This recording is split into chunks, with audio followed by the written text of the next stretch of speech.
later today, or probably not later today, maybe later today, but no later than tomorrow. Maybe that's a better way to say it. No later than tomorrow, a link of this meeting will be shared on the IHSA website. And so with that as a backdrop, I'm going to keep admitting people into the meeting. I am going to share my screen. And once I've been able to do that successfully, then I'm going to start talking a little more about what the plans today for the meeting entail.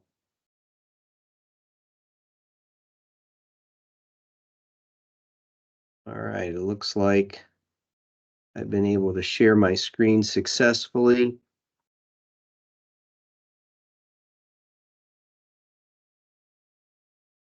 And I'm going to give folks maybe just a couple of more minutes to join us, and then I'll jump in. Thanks again for everybody being available today.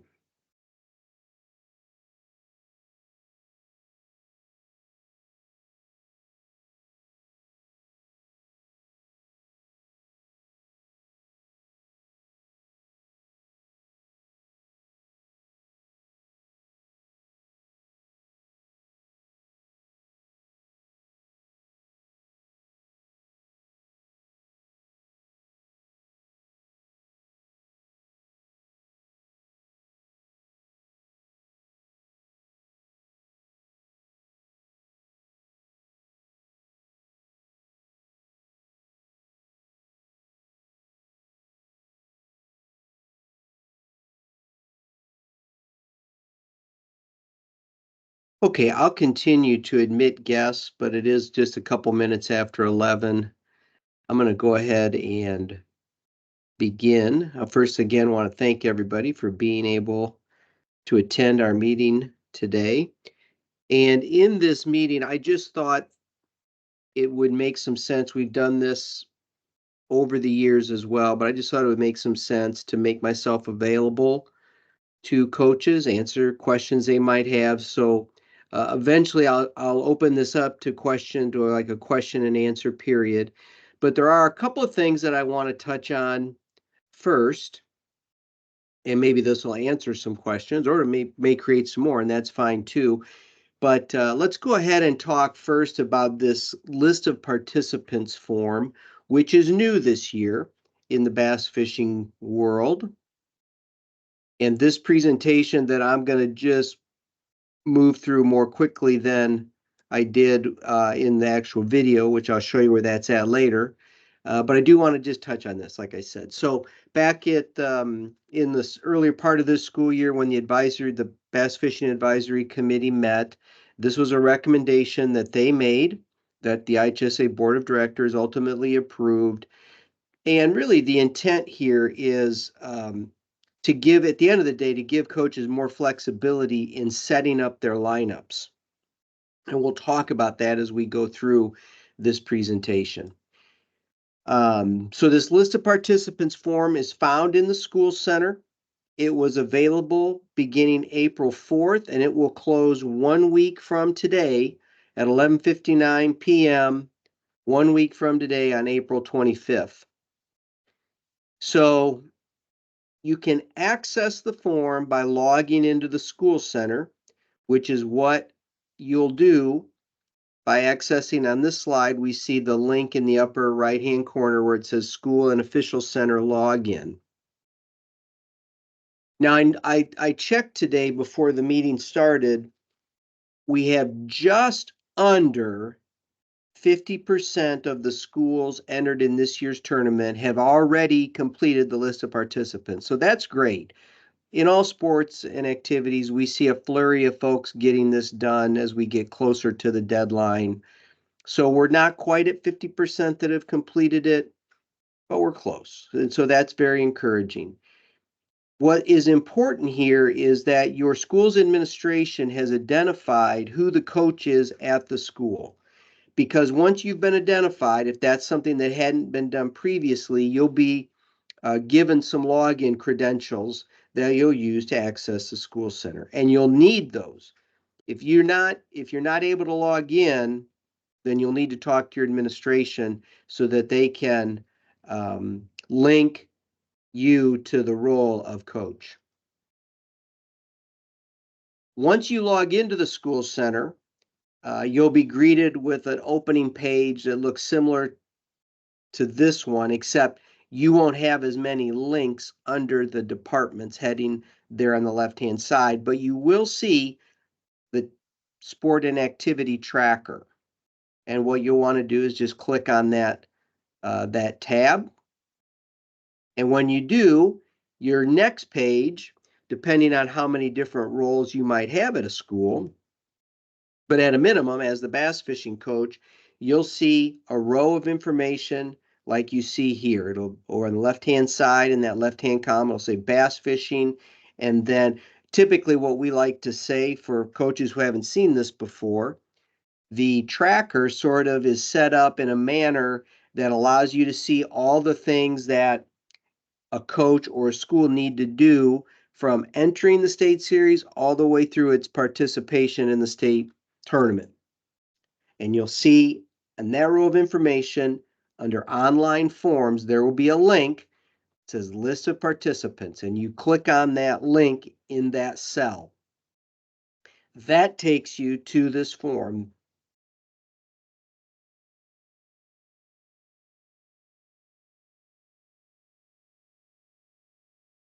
And when you get to the form, you'll be greeted with a home page that looks like what you see on the right-hand side of your screen. And there are 4 steps to completing the list of participants. It doesn't take a whole lot of time, but you'll want to make sure to read the instructions, which is the first step. And then you will not want to omit doing the last step, which is certifying your work. Many times people forget that step. They think once they're done with step 3, they're done. There is a button to select or click or whatever you want to call it on that 4th step, so don't overlook that. But your first step after you've read the instructions will be to select the name of your head coach. You'll do that by going to the drop-down arrow like you see on this slide. And if the school has successfully tagged your name to the coaching role, your name will appear in the drop-down. Select it. Then for any assistant coaches you have and any boat captains you may have, you will manually enter those names in the spaces below the head coach line. And a school about a week ago reached out and had a question. They were like, well, we've got 3 assistant coaches and then 2 other boat captains. We have 5 people. There's only 4 rows to enter names. What do we do? Great question. If you have more assistant coaches and boat captains than the space there allows, you can email those other names directly to me. My email is kgibson@ihsa.org. I'll put that in the chat before this meeting's over. I think you can get it in other places, and hopefully many of you are familiar with how you can get an email to me. But let's remember that there won't be a drop down for the captains, both captains and assistants. And we need those names entered because it'll allow your school's administration to monitor that those folks have done the hate speech and harassment training, which is available in the school center. So the administration, whether the individual is a boat captain or an assistant coach, we're encouraging the schools to list all of those people in the school center as an assistant coach so that the school can monitor their progress with the completion of hate speech and harassment and concussion training. People also ask, well, what does a coach have to do? There you got it. Those 2 things must be completed in addition to being certified by the local Board of Education to act as either a coach or boat captain. One other new piece that we felt like we need to emphasize to schools this year is that for all programs, athletic and activity, one coach, one adult person, there could be more, but at least one needs to be CPR and AED trained. I believe next year the requirement's going to move forward and require all coaches in a program and all, in the case of bass fishing, boat captains be CPR trained and trained in the use of an AED, automated external defibrillator. But this year it's just one person in the program has to be trained in both of those. So the first step after instructions is entering coach and captain names. Once you've done that, then you'll be able to enter your students. And it's very straightforward, like you see here on this slide. There are text fields. You just enter in the student's name and their year in school. Do one student, then do the next. And at this point, you're wanting to enter, we're suggesting your entire roster. I know I was looking at a couple of the list of participants today. Some schools had, and this is going to be the case every year, a small roster of 4, but then I saw a school that had a list of about 22 people. That's awesome. List everyone, because if a student is not listed, or if a coach or a captain is not listed on this form, they're not going to be able to participate in the state series. I don't want to get ahead of myself, but I'm going to mention this. The real one of the real keys for creating the need to do this form it begins this year, but next year I think this will be even more impactful, is that coaches can now change their boat rosters from one event to the next. In years past, only students who were listed on a boat roster could, and they had to stay with that boat. And a student couldn't be listed on 2 rosters. Well, going forward, the recommendation that came from the advisory committee this past year was to allow coaches, if they enter 2 boats at the sectional and only one qualifies, and the boat that qualified has a roster of students that maybe somebody's got another event or somebody can't make it to the finals, or the coaches think somebody is a better angler from the boat that didn't qualify, you can now make that substitution. We think that's going to be a great addition to the program. Well, we need to know who all your athletes are. You could even have a student who didn't fish at the sectional this year, but your boat qualifies and now you want to bring them to state. Great. So we think this is going to be an awesome addition to the program, giving coaches flexibility like they have in other sports. But we have to know their names, and that's where the team roster tab comes into play on the list of participants. So list everyone. Don't forget anybody. Can't emphasize that enough. And then once you've done your coaches and you've done your roster, then you're asked to certify and submit. You can go back and double check that you've got everybody entered appropriately. And then that final tab there that says I certify that the list of participants form is complete, select that, and you'll be done. And again, you've got until 1 week from today, 11:59 p.m. on Thursday, April the 25th. After the 25th, now that's about a week. That's not about it. That is 1 week before the sectional. What our office will do after the 25th is we will then send a report to each of the sectional managers that shows the manager all of the list of participants for the schools that are assigned to their sectional. And so the manager will have the responsibility at the sectional tournament to look at the boat roster, which you see here on this slide, and make sure that all those names are on that school's list of participants. And when they see a name, whether it's an angler or a coach or a captain, that's not on the list of participants, they're going to have to tell that school that that adult or that student can't participate. So it's really important that you're being as thorough with that list of participants as you can. These rosters will still be turned in. The list of participants just gives us that flexibility to check and make sure that those folks are really with the team and have met, if necessary, the requirements to serve as a coach or a captain. That's a little bit about the list of participants. Like I said, nearly half the schools entered have gotten that completed.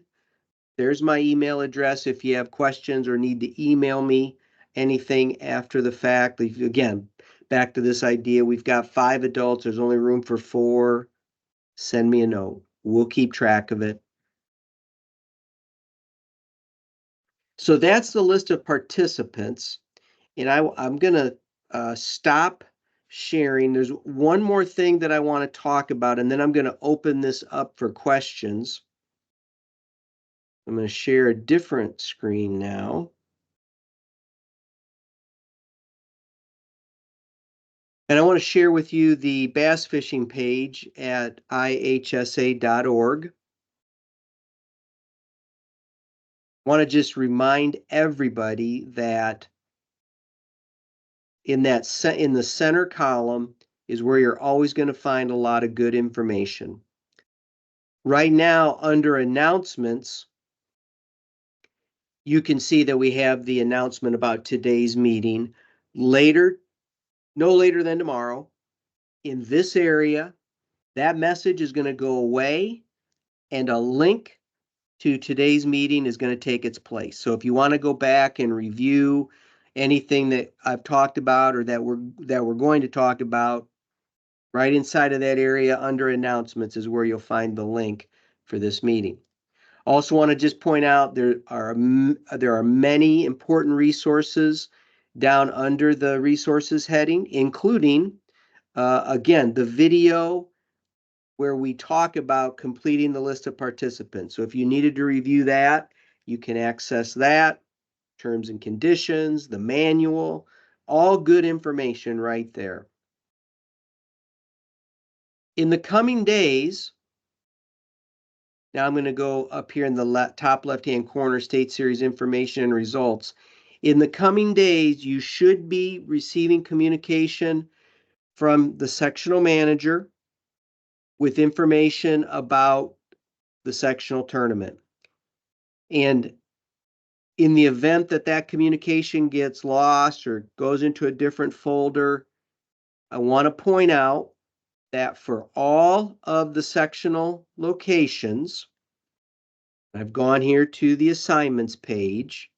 I tried to navigate there slowly so you could see how to get to these.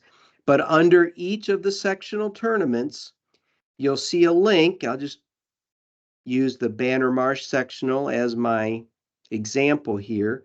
It says additional site information. Click on that link and you'll be taken to a new page that provides information about the sectional. This page will tell you who your contact/manager is, talks about when the times for fishing are, talks about if there are any lake restrictions or limits. You can see as we go down here further, talks about what ramp will be used. So this is a really important document. These are available now. You should be receiving another copy through some kind of communication from your sectional manager. But in the event that that gets, like I said, misplaced or whatever, you can still access that information here through the IHSA website. So I wanted to make sure that I showed everybody where those were since they're now available. Can't emphasize enough how important that is because that's really the document that lays out the specifics about the sectional day. Okay, I'm going to go back to the bass fishing page. I'll just leave that up for now. And those were the items that I wanted to specifically get recorded so that when people watch the recording tomorrow, they're able to see that. I do see I have a question in the chat, so I'm going to go there. Maybe I don't have, oh yeah, we do, okay. Great question. Do assistant coaches have to have the hate speech and harassment training by next Thursday? That answer is no. No, they won't. We will continue to monitor that, and we will contact managers with the names of anybody who is listed as a coach or captain but has not completed the hate speech training or concussion training by the day of the sectional. That's when that needs to be completed by. And then the question is, do we have to provide proof of the training to the site manager? No.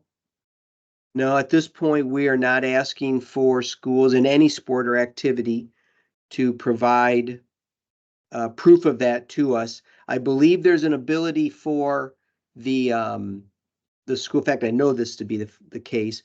The school is able to go in and type in a date that says this is the date when this coach or whatever, this person completed training.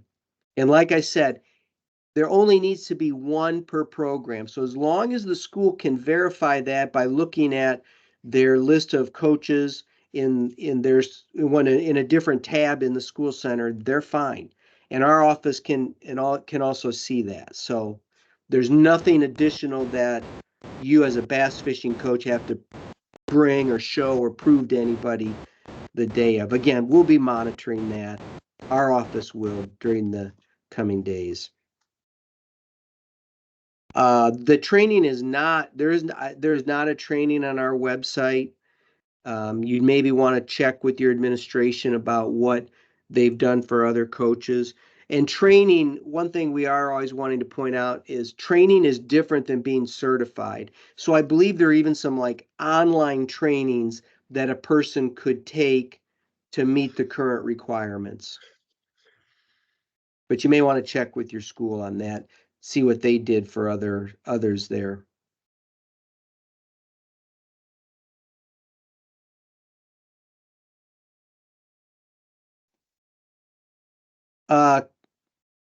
Kenton, was I able to answer your question? If you wanna unmute yourself, maybe that's the best thing to do at this point. If you have a question, raise your hand, and then I'll call you by name, tell you to unmute yourself, and then you can go ahead and ask your question. So let's start, Kenton.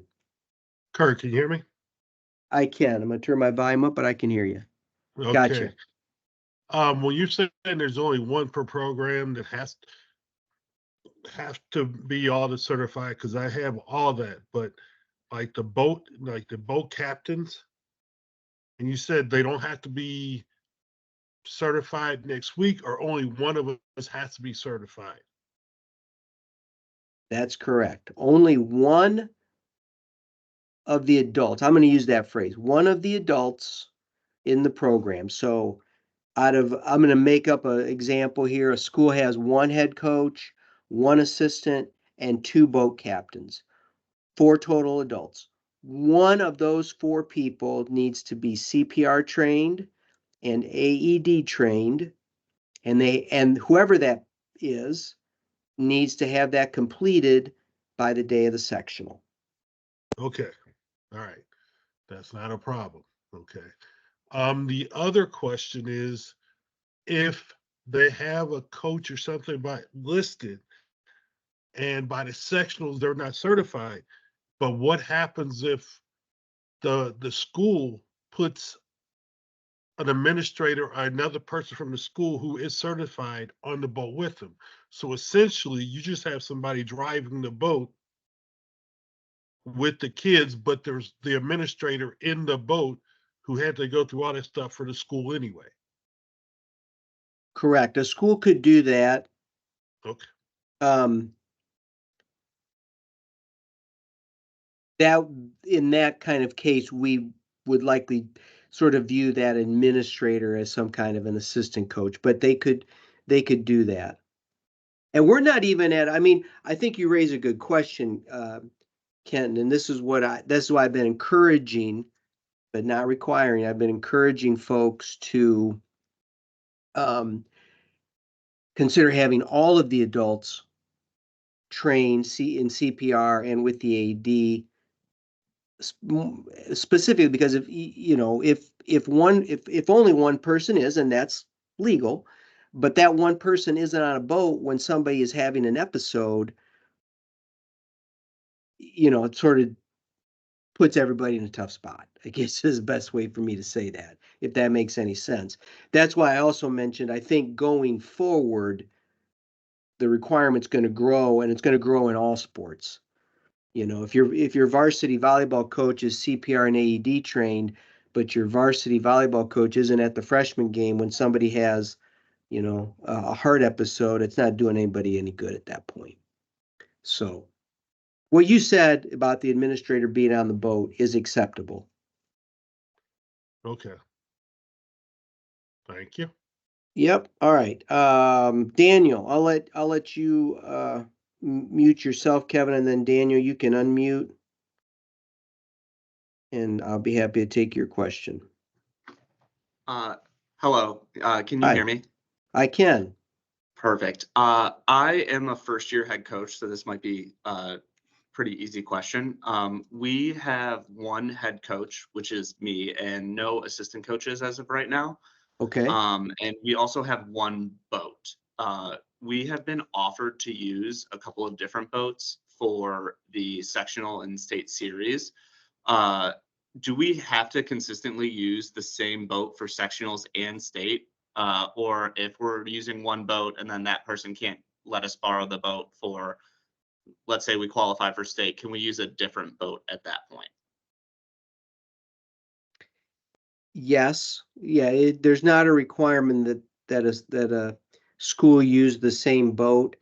I think the broader question there involves who's driving the boat, and so if there's a chance that what you just described could happen, you're going to want to make sure that and that other boat or those other boats, they're not just the owner's not going to say, yeah, you can just use my boat, but I got to drive it.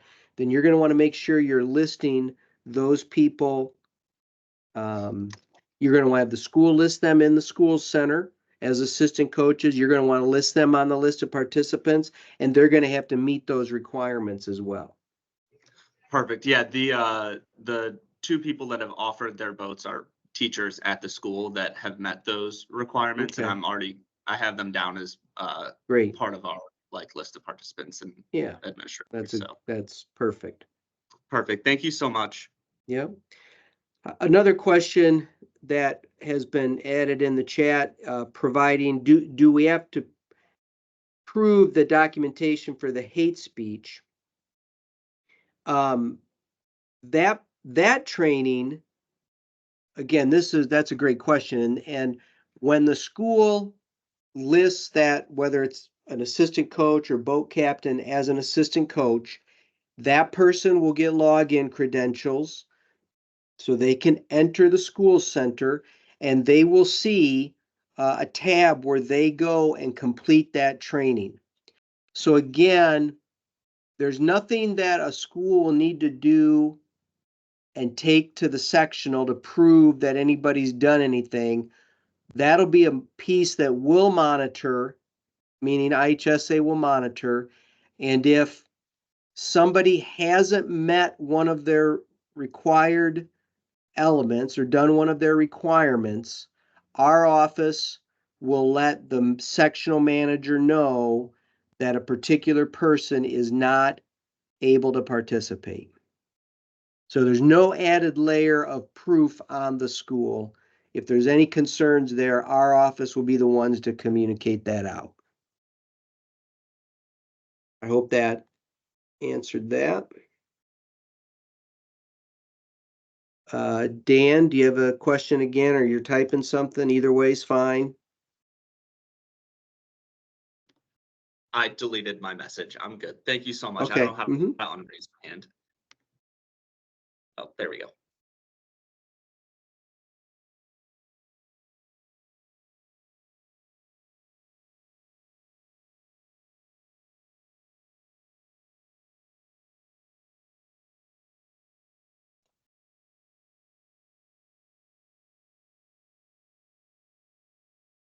I think what I'm going to do here, I'm going to stay on.